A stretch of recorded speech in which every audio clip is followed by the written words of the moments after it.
Support for On Brand and all shows on the Marketing Podcast Network is provided by Storyblock. Think of your content management system. Now think of it being able to update the other 5, 10, or even 20 places you need those prices or product descriptions changed. Update content once, publish it everywhere. Sign up for a free account to see how simple content management can be. Go to storyblock.com/onbrand. That's Storyblock without the C.com/onbrand. The worst thing about influencer marketing for scrappy small businesses is that all that fancy software is too expensive, right? Reach Influencers solves the problem. Now your small business can find, engage, and manage micro and nano influencers, the ones you can afford to work with. And Reach Influencers cost as low as $100 per month. Are you kidding me? No, it's true. Go to capturetheInfluence.com/podcast and see for yourself. Find, engage, manage, influence with software built and priced for you. More at capturetheInfluence.com/podcast. I'm Nick Westergaard, and this is On Brand, helping you tell your story. My guest this week is Zachary Slingsby. It starts with what you would do as a consumer. I think we're very smart as consumers. I think we get really muddled. The waters get very muddled once we start thinking like brands and businesses, and once self-interest comes into play, and once we start making marketing choices instead of decisions that we would want other people to make if it was our time on the line and our interest on the line. Zachary Slingsby is a writer, short film creator, and founder of Human Factor Media, an award-winning branded storytelling company that has worked with leading brands and publishers to create videos people actually want to watch. His company is based between Nashville, where he lives, and New York City, collaborating with brands to create stories and films instead of ads and interruptions. Zachary Slingsby, welcome to On Brand. Hey, Nick. Thanks for having me on. It is a treat to talk with you, and especially with that last call to action of creating more ads than interruptions. But moreover, talking about videos people actually want to watch, because I feel like so many of us over the past, it seems like it's been the better part of the past decade has been more video. And we sometimes answer that call with quantity as opposed to quality. And I feel like your bio teases a lot of that out, talking about what people actually want to watch. So what's the secret when there is so much video out there? Yeah, there really is. And you're right. The proportion is growing every year. I don't remember the statistic, but something like more content is being uploaded to YouTube now every day than previously existed throughout all of history prior to like 2015 or something like that. So the decibel level is insane. What is the secret? I mean, I'm not going to pass myself off as the holder of the key, but I think that tell us the one thing quick. Yeah, right. Yeah, the one true moment. I think that it starts with what you would do as a consumer. I think we're very smart as consumers. I think we get really muddled. The waters get very muddled once we start thinking like brands and businesses, and once self-interest comes into play, and once we start making marketing choices instead of decisions that we would want other people to make if it was our time on the line and our interest on the line in our own perception of what's worth our engagement. So I think it starts with that perspective shift. And then I think it's a question of the power of entertainment. How much do you regard the power of entertainment? To me, it's the end all be all thing. It's the thing that is coveted. Someone's attention is all that you can really play for. We have all these amazing ways of getting in front of people now. But we have a huge challenge in getting them to care about what we're saying. So we can micro-target anybody, we can get on anybody's newsfeed, we can get on anybody's radar. But then as soon as they see us, will they click away? Will they click the skip now? Will they shut us up? Probably, right? So how do we stop that? How do we have the pattern interruption that's going to say, this is worth your time, this is interesting or narratively driven or entertaining? And I think that's where the magic comes in. How do you find some of those inflection points to either interrupt that behavior or force the interruption? What signals should you be looking for in the content that you create? Yeah.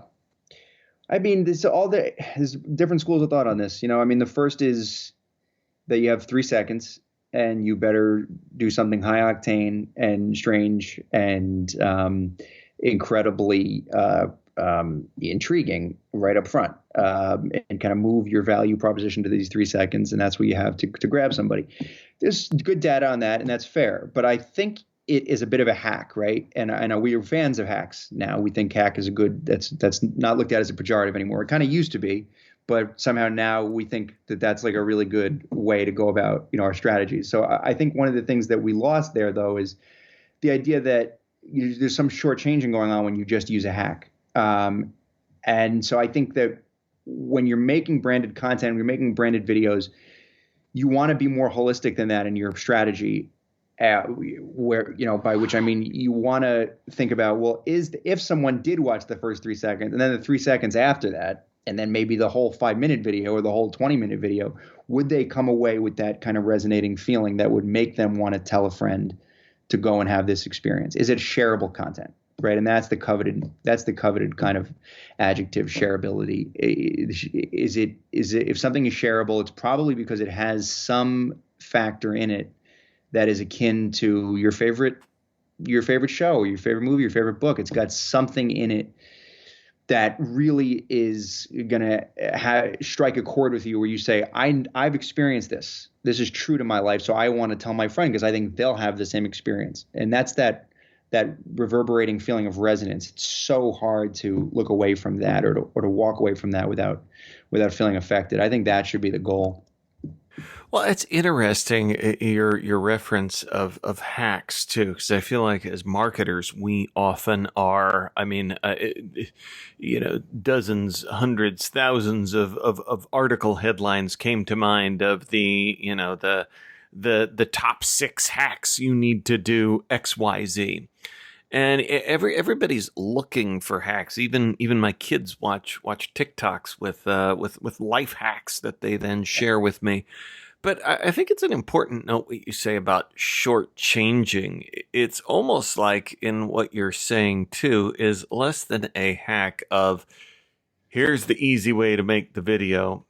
It's more like some of these foundational building blocks of engaging moments connecting to other engaging moments. So the most hacky that you can get with it to kind of break it into smaller pieces. Oh, yeah. Right. That's a good point. Probably. Right. I mean, can you elaborate on what you mean by smaller pieces? Oh, I realized after I asked that it had kind of two meanings because, of course, now we've got all of this micro content and micro video content. Not the specific deployment like that. I just meant the planning of it, like you were talking about. We gotta hook them in these 3 seconds, and then so what's our it's almost in breaking it into smaller pieces. It's almost like you need to plan for that first 3 seconds, and then the next unit after that. Not that it goes 3 seconds at a time. That'd be exhaustive, but it almost seems like. It makes me think of like writing a piece of music that there's different movements through here that one has to connect. Yes, that's a good point. Are you musical? Do you have like a musical background at all? I'm a fan, but that is really yeah. It was the third chair French horn, which doesn't sound real pretty. It was a small school. I know in a big city, maybe third chair might be more reputable. Yeah.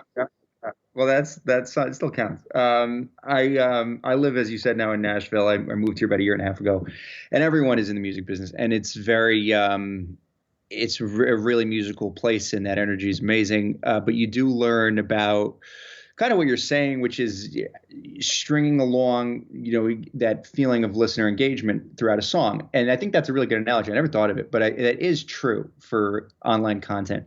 It's true for all storytelling. It's true for movies, true for books. It's true for figuring out, okay, well, what's the next propulsive turn that some piece of entertainment is going to take? But music is a really interesting analogy because honestly, with YouTube content, it's not quite there, but the 3-second kind of the 3-second fragment is a unit of measure now. It really is, and not just the first 3 seconds, right? Like we do a Snap Discover show. So Snapchat has a publishing platform where they publish original web series and short content, and we do one for the New York Post, a comedy show, and we do a YouTube, a couple of YouTube shows for other publishers, and when we started, even not that long ago, the unit of measure that we thought of was, okay, every 12 to 15 seconds, what's the next thing, right? And now that's really shrunk down to like every 8 seconds. And so it's like you're always thinking about what is the user engagement. So on some level, you're right. You have to do that. And that's just the way that to be competitive in a content landscape, you do have to break it down to those things. But to your point about hacks and there is a trade-off if you're only looking at it by those units and not in the macro picture. If you're not looking at what the overall story is, what's the overall theme, is there an overall kind of purpose to this that's going to be either enriching or evocative or resonating.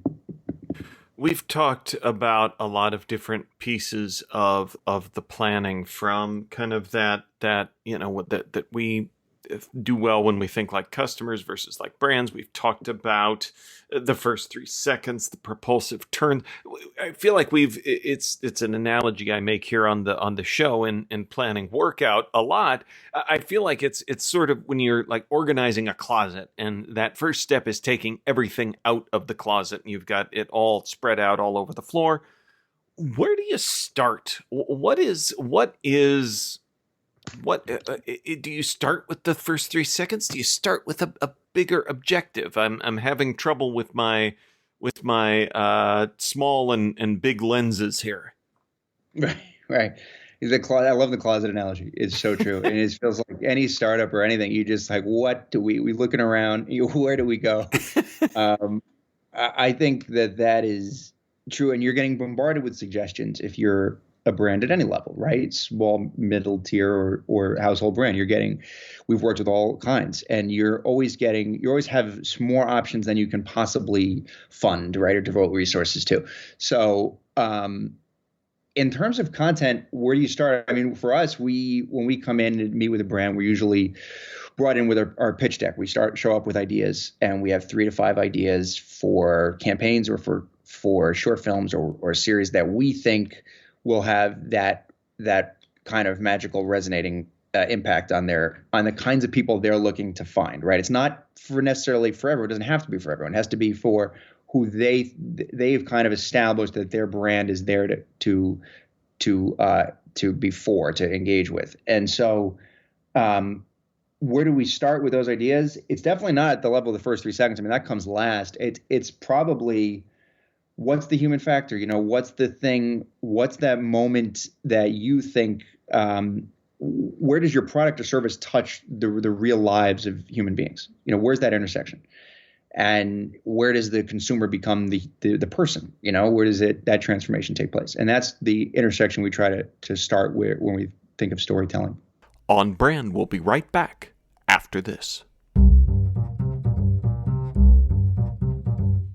When it comes to marketing, time and place are everything. But with 1 million messages per minute and not enough hours in the day, how do you really catch your target audience's attention? LinkedIn can help you speak to the right people at the right time. They deliver you quantity and quality with targeting tools that allow you to reach your precise audience, down to their job title, company name, location, and more. This means your ads are being seen by those who matter. That's why LinkedIn is #1 in B2B display advertising in the US. As a thank you to their customers for helping them grow 3 times faster than the competition, LinkedIn is offering a $100 credit on your next campaign. Go to linkedin.com/MPN to claim your credit. That's linkedin.com/MPN. FX presents The Old Man. In Afghanistan, they called him the beast that eats everything. You're about to drive this to a place you're not going to like. Academy Award winner Jeff Bridges. You have no idea what I did, who I was. Golden Globe winner John Lithgow. This is not someone to underestimate. Amy Brenneman. It matters to me that you make it out alive. What I'm built for is defending things that need defending. FX's The Old Man. All new Thursdays on FX. Stream on Hulu. Now, back to the show. So, speaking of intersections, and I love that as a function of planning, but with intersections, you work a lot at the intersection of artists and brands, and those are some big constituencies that don't always see eye to eye, but can find mutual benefit. How do you navigate that? Oh, what a question! Yeah, have you? Sounds like you've experienced that. Well, I know. Again, it's just what I said of there is mutual benefit, but there is, especially on the part of artists. Let's start with that one. There's kind of a mistrust of. I mean, again, pick a quote about art and commerce, and it doesn't end well for commerce. The quote. Yeah, where to start? I think there's always been a tension between art and commerce. I don't think that's going to go away, but I also think there's more parity than there's ever been, in a way, because you have. What social media did for brands was create a new sort of demand on their part. It said, now you have to be around all the time, and you have to be visible to everyone you want to sell to all the time. And your social media pages, you can use them as sales tools, but pretty quick you're going to get a referendum that's not that effective to post all the time about what you're selling, what the discount is. A much better use of those channels might be to treat them as theater pages, which is what some amazing brands do, what Budweiser does, and Yeti, and the Huckberry and MeUndies and Samsung and Wells Fargo, all these, MetLife. These guys are all they've turned their social channels into vessels for entertainment on different scales. And to do that and to do it well, you need artists. And so that marriage, that intersection, as you said, of brands and artists, they've got to find a way to put their weapons down, on each side and work with each other in a way that's going to provide an economy for artists that never existed, historically, or at least not at this scale. And the brands they're not getting shortchanged in that deal because through being the purveyor of that artistic content, they have the advantage of attention, of getting into the hearts and minds of the people they want to eventually sell to. So I think it's a reasonable trade. I don't think it's a trick. It's not any kind of a grift. I think it works out. And man, I'll tell you, I had a breakfast a couple hours ago with a friend of mine who's deep into Web3 and the NFT world. That has applications for storytellers and artists that we can't even conceive of right now. So anyway, that's a long answer probably, but that's my first thoughts.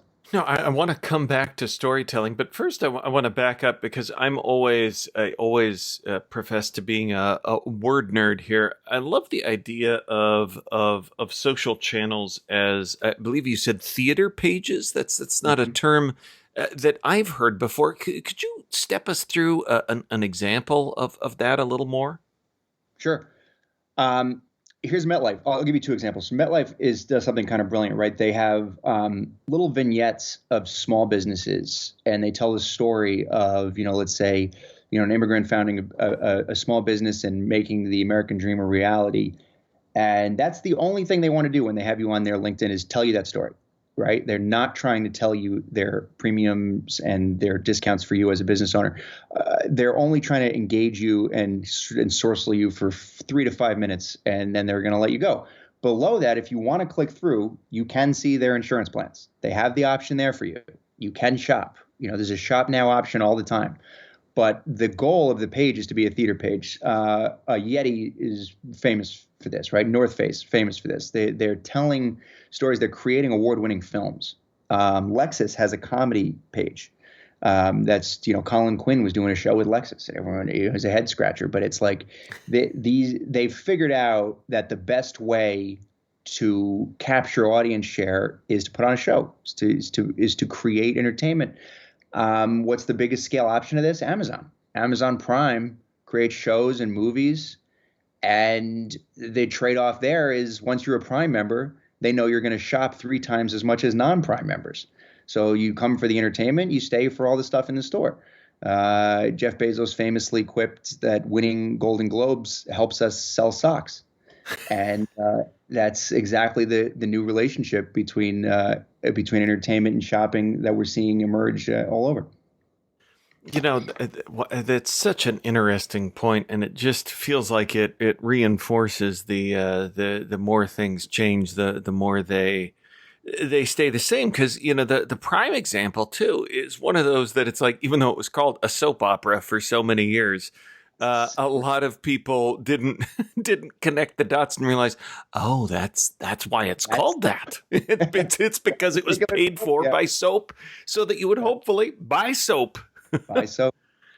So true. Great point. Yep. And I love all of those examples too. So thanks for giving us a deeper dive with MetLife, Lexus, and especially Amazon. Talk a bit. I said I wanted to come back to this, and I want to make sure I don't lie, because it's a big topic. You were talking about storytelling and the approach with artists and brands.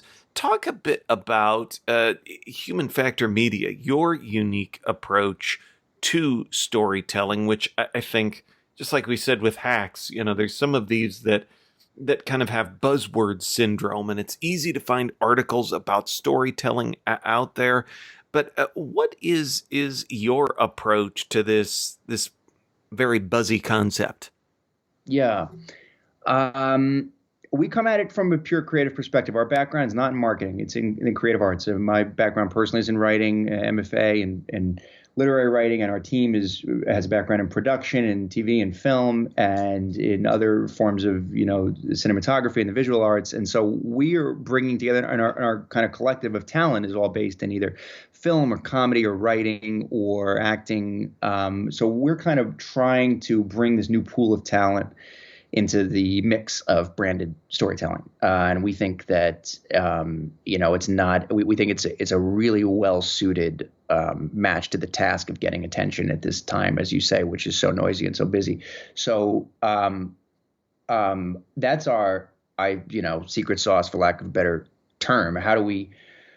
Kind of who are we and what are we about? I mean, we're a young company. We're 5 years about compared to some of the other players in this field. We're younger. We're a little smaller. We have a production team in New York, production team in Nashville. Worked with, as I said, brands at every tier. From the lesser known guys, some startups, to some nonprofits, to middle tier stuff, all the way up to New York Post and LG and Planet Fitness, Snap Discover, Sleep.com, doing YouTube show now for Barron's. So we're in the third inning, I would say. We're getting going, but I think we've gotten to win some accolades and some short film festivals and stuff, and so we're excited about where we are. But I think we have a long way still to go as the market continues to evolve. I mean, to me, when we started this, I felt like we were inventing it. I felt like we were going to invent this idea of brand entertainment. But looking around, there are a lot of shops of creative folks just like ours who realize that this is a new market for their skill set. And I think it's very exciting. And to me, there can't be enough of this going on, because the more of this there is, the less obnoxious, disruptive kind of ads that we all have to sit through. So I think it's win-win. Well, it's interesting, because I feel like it does connect back to that earlier conversation of artists and brands. And I think you said something really interesting about approaching this from the creative side versus the marketing side. And I know I'm a little fixated on where do you start, but I wonder if that's a challenge that stumps us of that.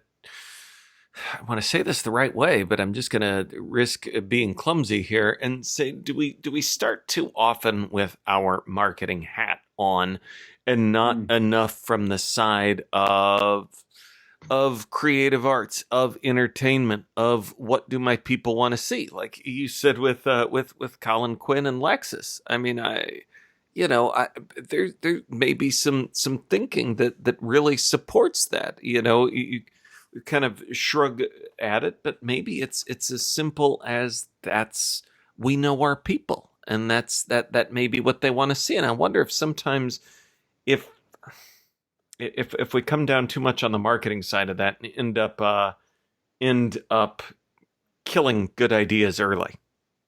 No, I don't think that's clumsy at all. I think that's very well said. I think that's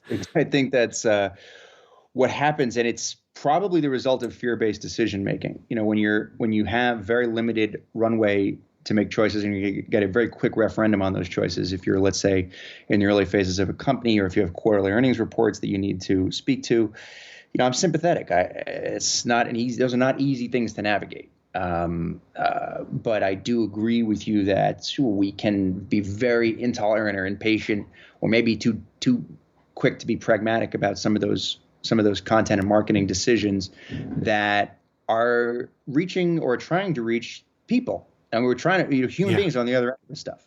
And so you're making a video that for sure nobody is going to be interested in watching. You have to kind of take a moment with your team and say, guys, I know we got all our points in, we listed all our adjectives. We said, who this is for, what it costs, why it's better than the other mousetrap, but after all said and done, and we've put the final polish on this, we're ready to send it out. Is anybody going to watch this? Yeah. And why, are they going to watch it begrudgingly? Are they going to watch it and say, I could need this. Maybe this is going to help us, and I'll get back to it. Are you trying to offer surprise and delight to anyone? There was a tweet that went super viral not very long ago in the marketing world that said the era of product differentiation is over. And I thought that was a really great synthesis of where marketing is possibly coming up to, which is we just are kind of deaf and blind to these product distinctions, and branding has to be about something more now. That is such a great quote, and I love the roots, like you were saying, in fear-based decision making.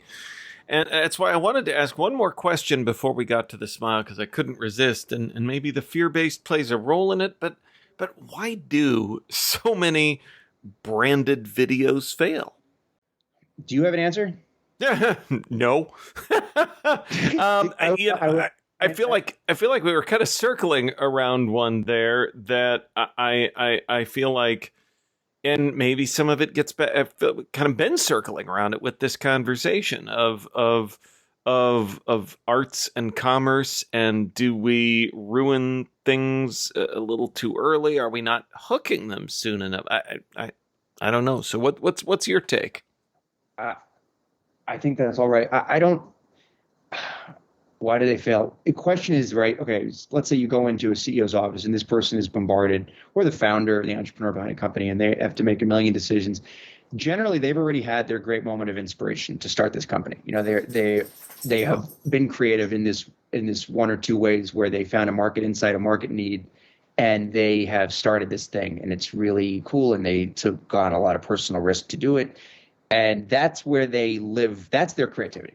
They've exercised it already. Outside of that, they're usually deadly pragmatists about everything else. What's the most economical we can be over here? What's the best way to marshal these resources? Where's our end market? How are we going to reach them? How are we going to get them to understand our value proposition? Those are all the very pragmatic things they have to do after the big moment of inspiration. So to me, a kind of a psychological answer, I don't know if this is what you're going for, but a psychological answer is they've kind of spent their creative risk-taking already. That capital has kind of been shelled out. Now when it comes to the content side of it, the communication side of it, they are not as much thinking about being fanciful and creative. Now some are. There's wonderful exceptions to that rule, but it's not the norm. And so I think you have to say you're in a boardroom and someone suggests, look, let's make we're selling I don't know, a barbecue sauce. Let's make a 4-part comedy series about shenanigans at a barbecue instead of talking about the flavor profile. You can have a lot of people in the room who raise their hand and say, well, what does that have to do with our sauce? Uh-huh. And fair enough question. What does that have to do with your sauce? Not much. It has to do with the human moments that could take place around this experience of where your sauce fits into a person's life. Anybody could make that, but any paper company could make The Office. Any wine brand could make Sideways with Paul Giamatti.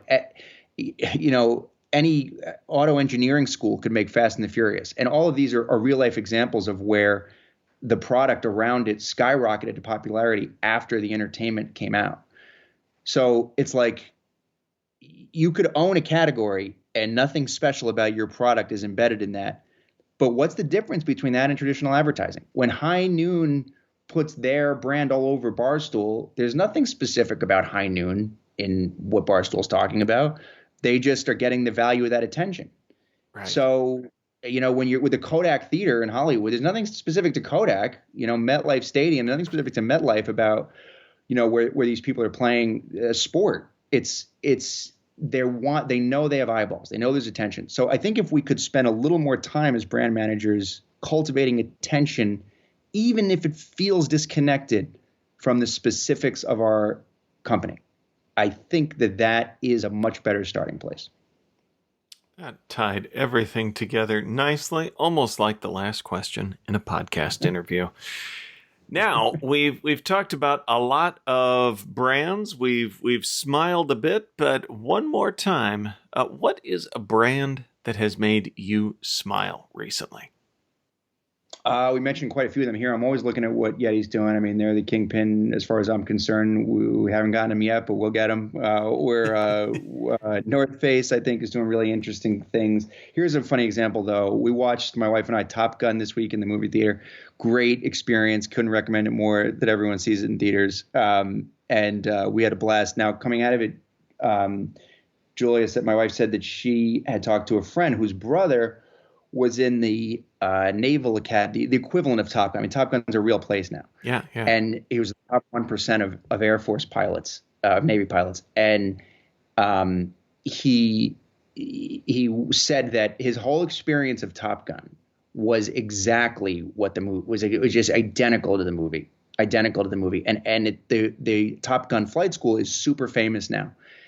And all of that, he said, came after the 1980 whatever movie, the 1986 or 87 movie. So the movie was so powerful that it actually changed the way that Top Gun was conducted. I mean, it made the whole experience more cinematic. People held their heads a little higher, and he conducted the whole thing as though they were part of a grand story, which they now were. Everybody who doesn't know about Top Gun. And, there was an anecdote that when 24 was out, the cast of 24 was invited to a real CIA kind of underground headquarters, and they're walking around, and all of the design format looks exactly like CTU in the show 24. And they say, this looks awfully like our set. And the people said, yeah, we had the CIA guys had it changed after they watched 24. They had the whole office done in this kind of airbrush stainless steel open concept, because it looks so cool when you guys were fighting terrorists doing it on TV. So it used to be that movies copied the people, and now people copy the movies. And it's so, it says so much about the power of entertainment and trying to harness it. That is a great answer. And if I could be a little punny for a moment, an on-brand answer as well. Good. Zach, where can folks go to learn more about who you are and what you do? humanfactormedia.co, our profile and our clients and our accolades on there. And then you can reach me directly, ZICK at humanfactormedia.co, Zack at humanfactormedia.co. We're also on Instagram, LinkedIn, YouTube, etc. Awesome. Well, we will link up to all of that in our show notes at onbrandpodcast.com. Zack, thanks for being on brand with us. So fun. It was a great show, by the way. I love it. Thanks for having me. On Brand is part of the Marketing Podcast Network. If you like what you're hearing, if we've made you smile, you can always listen free on Spotify, Apple Podcasts, or whatever your favorite platform may be. And please take a moment and rate and review the podcast to help others find the show. Until next week, I'm Nick Westergaard, and I'll see you on the internet.